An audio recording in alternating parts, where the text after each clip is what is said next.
ingin melihat Indonesia itu terbebas dari korupsi. Mau di negara mana saja, mereka selalu look up terhadap KPK.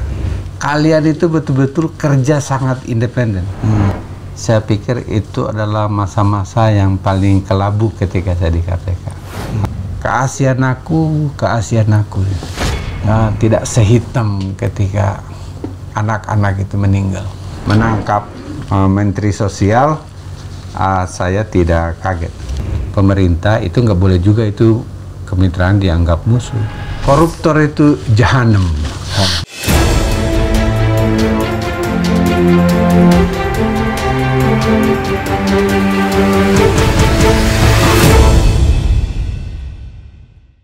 Selamat datang di portal diskusi yang menyajikan sudut pandang kemitraan di isu-isu seputar anti korupsi, desentralisasi, demokrasi, kepemiluan, hingga inklusi, UTAS kemitraan. Nah, hari ini sangat istimewa karena edisi perdana dan kita sudah kedatangan tamu, yakni Pak Laude Muhammad Syarif, Direktur Eksekutif Kemitraan. Selamat sore Pak Syarif. Selamat sore. Apa kabar Pak? Baik selalu. Kan di rumah sendiri. Iya.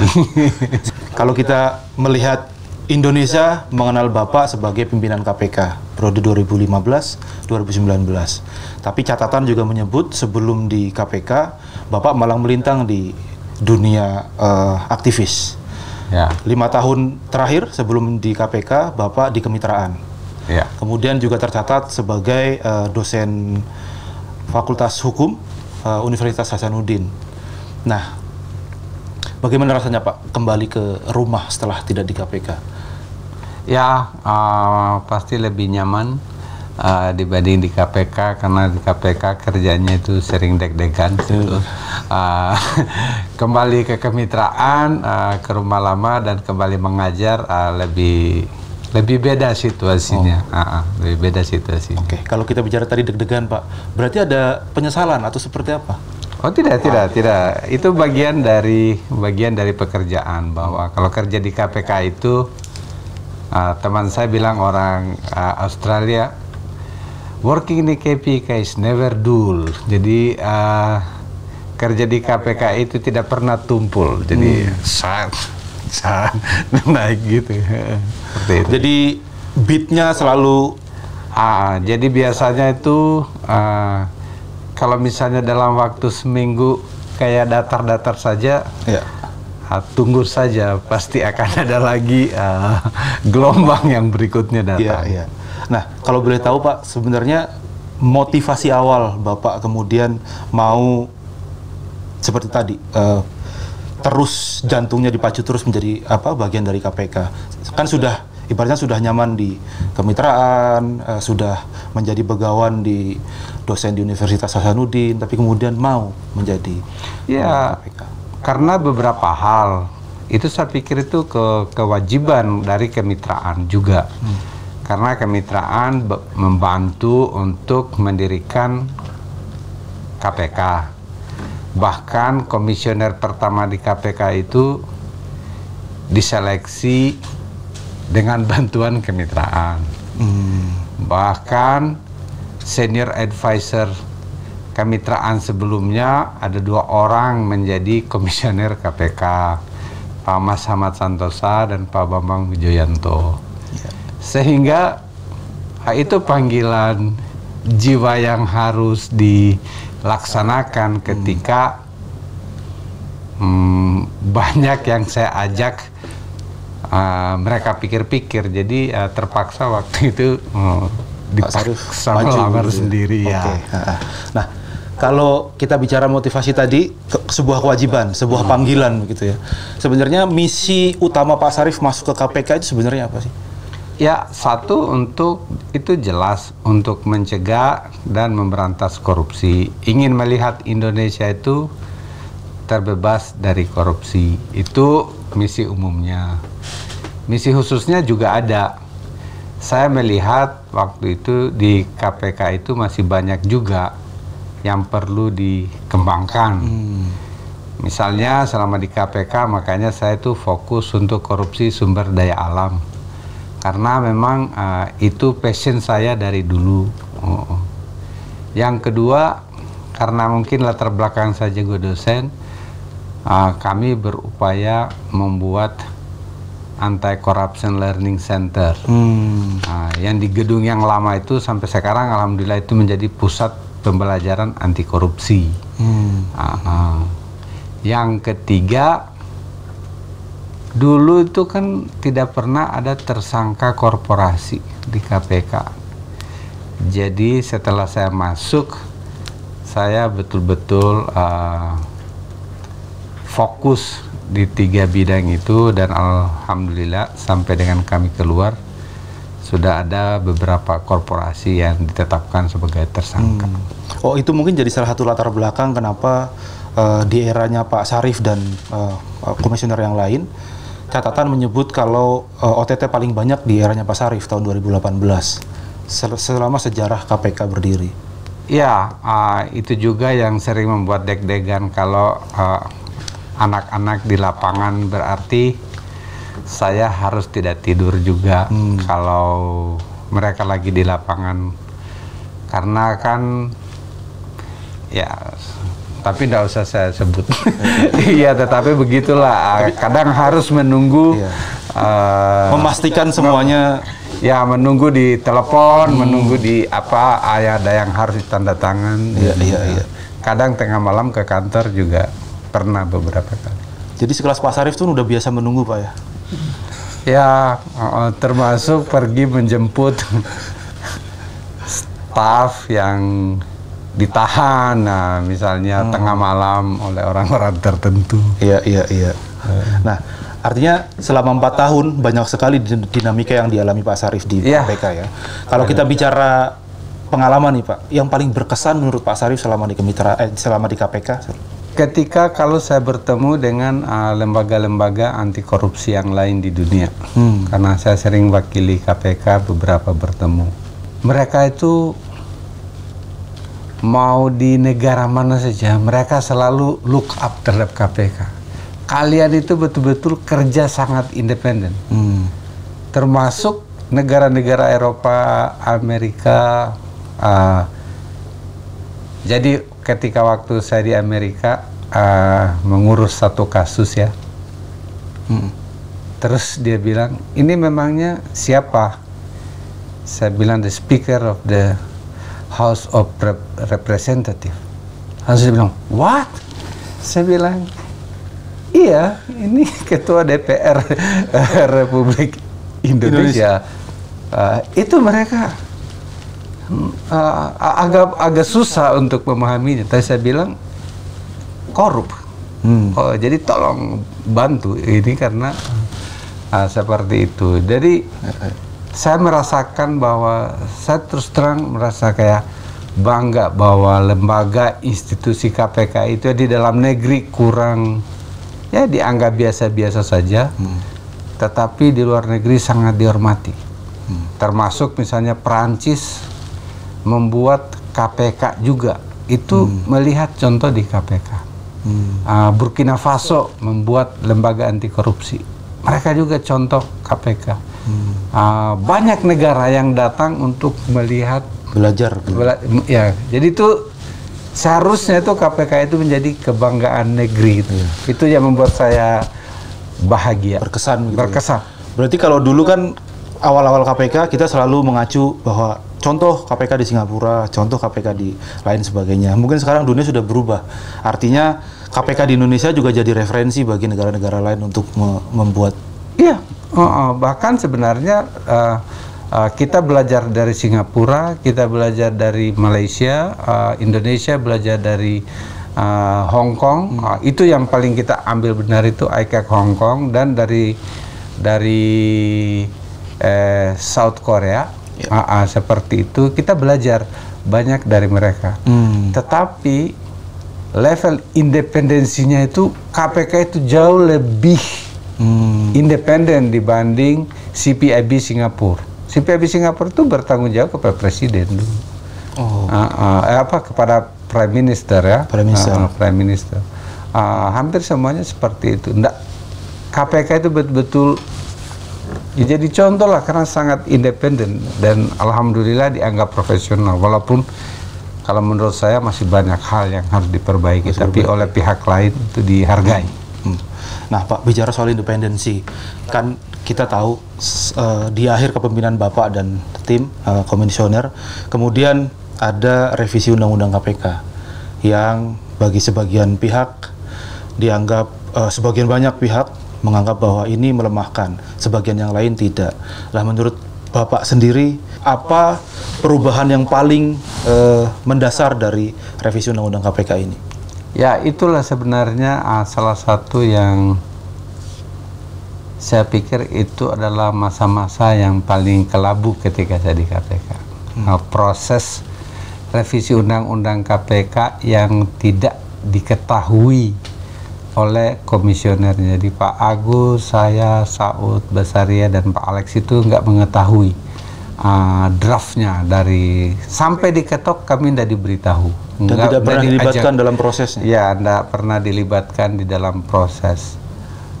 Setelah kami lihat-lihat, saya pikir yang itu tadi, yang independensinya itu menjadi patokan dunia gitu, acuan itu tiba-tiba kita baca draftnya, itu pun draft yang kita terima dari wartawan, dari apa ya, bukan dari DPR, bukan dari pemerintah. Seperti itu ya, itu sangat melelahkan. Dan yang tambahan kekelabuan itu ketika ada mahasiswa yang tertembak,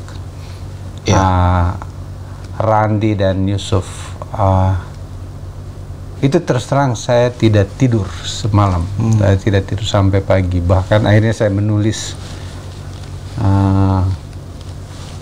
panjang itu tulisan supaya saya itu, karena saya telepon ibunya si Randi itu, kebetulan dari kampung saya juga kan.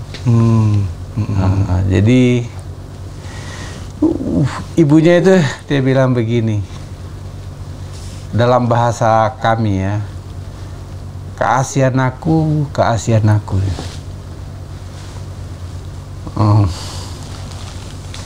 Kasihan anak saya gitu, kasihan anak saya. Anak laki-laki satu-satunya. Masa depan keluarga, Ibu. Oh ya, tumpuan semua pada anak Randi dan Yusuf itu, Pak. Dan dia juga tanggung adiknya kuliah. Dan dia juga jadi kuli bangunan untuk sekolah. It was the most painful night in my life so far, kayak. So far ya. Terus. Jadi problem-problem yang kemudian kita juga tahu Bapak kemudian pernah diteror bom dan sebagainya, itu tidak seberapa Pak dibanding yang. Oh ya, bom itu kaget. Tapi tidak heartbreaking. Ya, tidak tidak sekelabu. Tidak sehitam ketika anak-anak itu meninggal. Nah, ini kan kemudian harusnya jadi pembelajaran buat pemerintah, buat para pengambil kebijakan, bahwa harusnya tidak ada lagi korban yang tumpah, yang kemudian keluarga kehilangan masa depan dan sebagainya. Kira-kira apa Pak yang harus dilakukan sama pemerintah? Ya, suara yang berbeda itu kan tidak selalu menjadi musuh dari pemerintah sebenarnya. Dan anak-anak itu juga masih di dalam batas yang bisa diajak berbicara. Mereka melakukan itu juga karena memang DPR dan pemerintah kan sangat tertutup ketika membahas. Bayangkan dalam waktu 2 hari kan, dalam waktu 2 minggu. Betul. 2 minggu langsung dari awal sampai selesai diketok. Jadi semua orang dalam kebimbangan. Seperti itu. Itu waktu itu. Saya jarang ini saya ceritakan, di televisi pun saya tidak pernah ceritakan.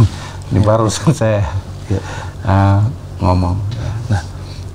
Terakhir nama Randy itu kita abadikan menjadi ruangan pertemuan besar di Anti-Corruption Learning Center di Gedung Lama dengan Yusuf Kardawi.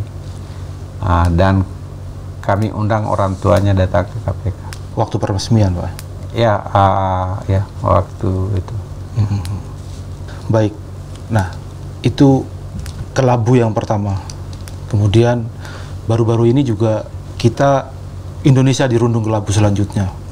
Di tengah pandemi begitu ya, orang kemudian berusaha untuk saling membantu, orang berusaha untuk saling memberikan pertolongan kepada orang lain di Indonesia ini. Tiba-tiba ada OTT yang itu seperti menghujam jantung Ibu Pertiwi, kemudian bahwa uang yang seharusnya diterima utuh kepada para untuk menyambung hidup dan sebagainya kemudian dikorupsi, Pak.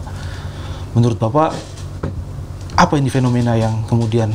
Saya sih tidak kaget, karena sejak Juni saya sudah tulis di Kompas kan menjaga dana COVID, menyelamatkan dana COVID. Ya. Karena saya sudah, itu pelajaran mulai dari Aceh, mulai dari gempa Yogyakarta,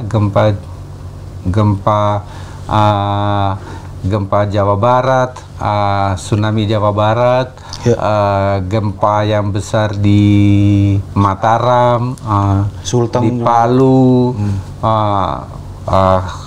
uang SAR, itu pandemi juga waktu itu, selalu banyak ditilap. Jadi makanya dari awal saya sudah bilang, jadi ketika KPK menangkap Menteri Sosial, saya tidak kaget, tapi saya sangat berterima kasih kepada KPK. Makanya ya pimpinan KPK jilid 1, 2, 3, 4 kemarin itu bertemu.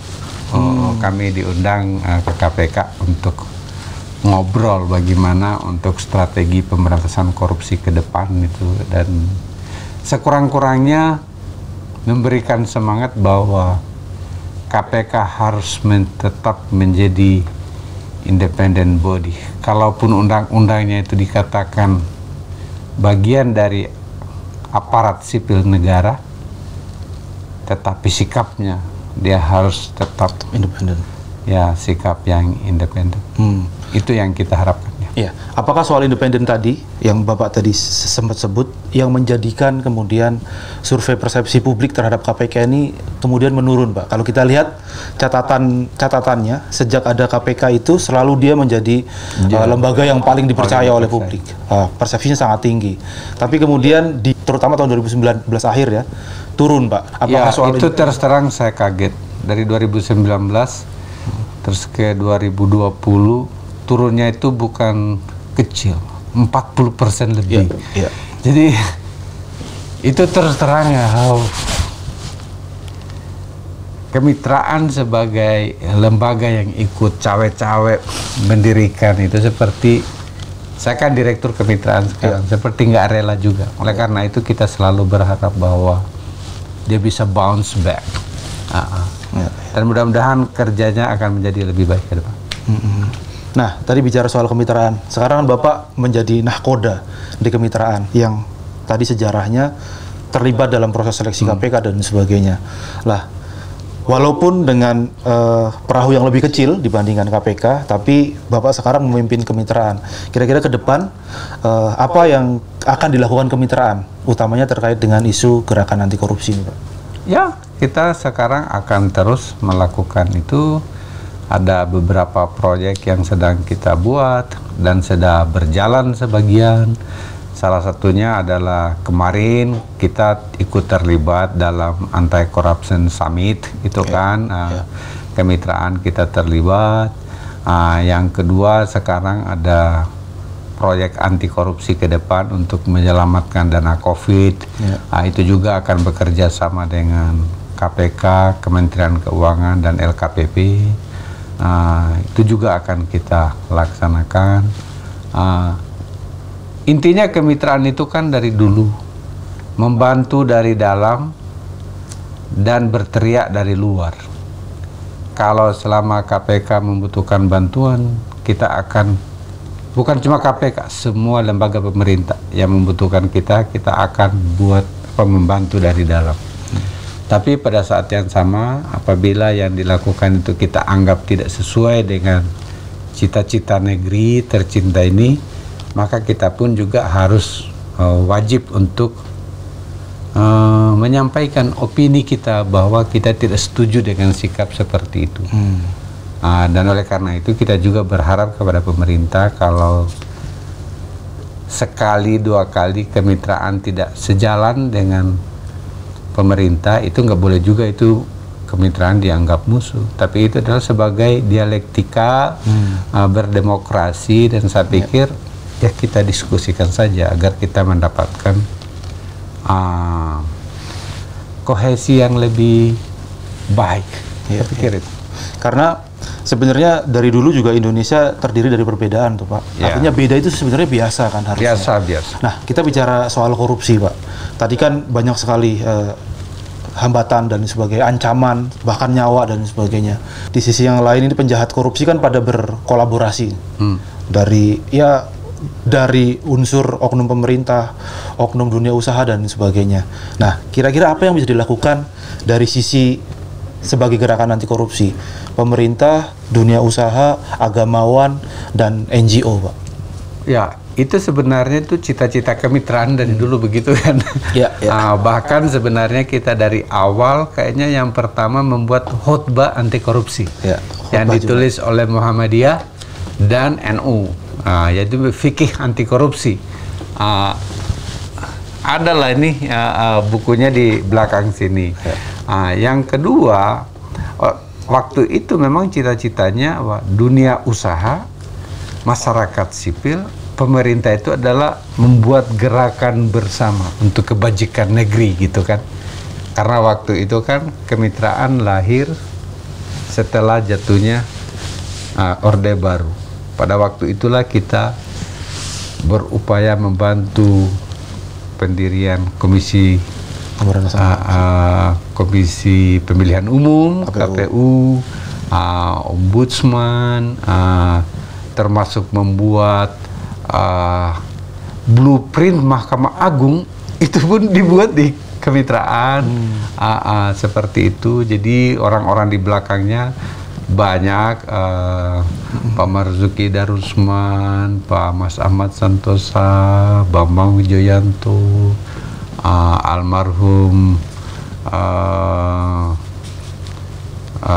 Benyamin Mangkudilaga. Iya, Mangkudilaga, dan banyak lagi yang menjadi tokoh-tokoh lama untuk melihat negeri ini, almarhum Nurholis Majid. Betul-betul banyak, termasuk kita mendorong otonomi daerah waktu itu, memisahkan polisi dari TNI. Itu ada kerja-kerja awal. Oleh karena itu memang ini sudah saatnya kita revisit lagi apakah yang dulu itu ke depan akan berlanjut dengan evaluasi yang lebih baik. Oke. Hari ini kan Pak peringatan Hari Anti Korupsi Dunia Pak, dan orang sebagian bahkan publik memperingatinya.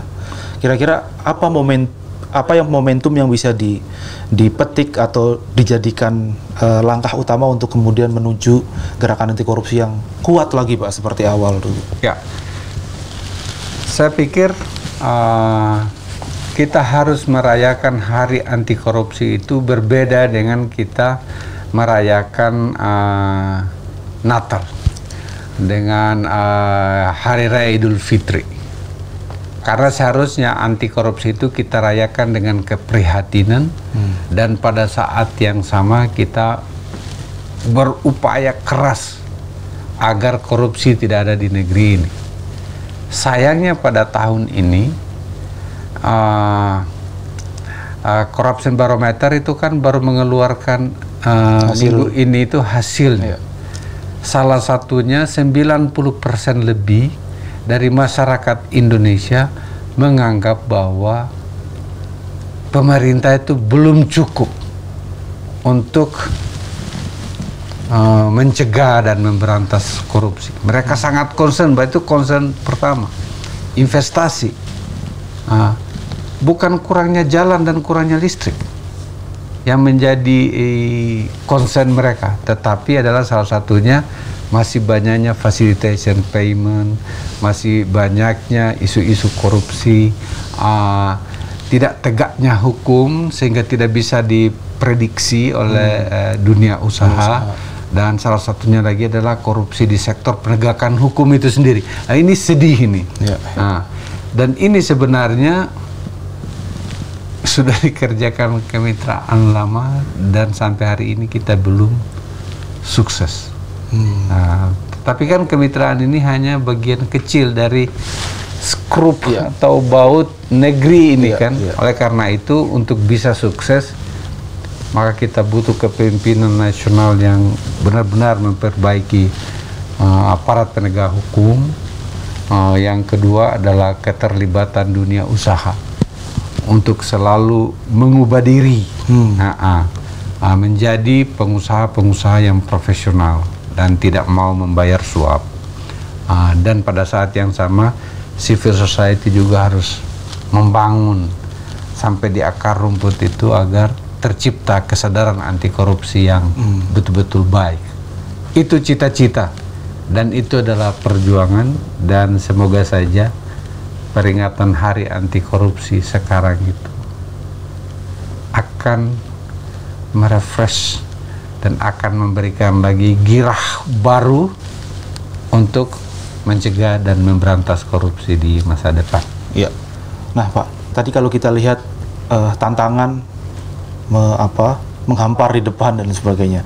Dan Bapak kan sudah puluhan tahun nih bergerak di isu anti korupsi dan sebagainya. Kalau prediksi Bapak, kalau kemudian sekarang semua unsur stakeholder berbenah, kemudian punya komitmen yang tinggi terhadap gerakan anti korupsi, itu Indonesia bisa bebas atau setidaknya menekan korupsi itu kira-kira kapan, Pak?